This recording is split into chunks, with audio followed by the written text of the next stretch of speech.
Merhaba arkadaşlar, kanalımıza hoş geldiniz. Bugün sizler için iki harika oyuncumuz Elçin Sangu ve Barış Arduç'tan yeni ve güzel paylaşımlar sizler için hazırladık. Kiralık Aşk dizisinde rol almış ve herkes tarafından beğenilmiştir.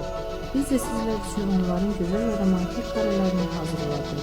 Bu videoların devamlı gelmesini istiyorsanız kanalımıza abone olup yorum yazmayı unutmayın. Böylelikle bizden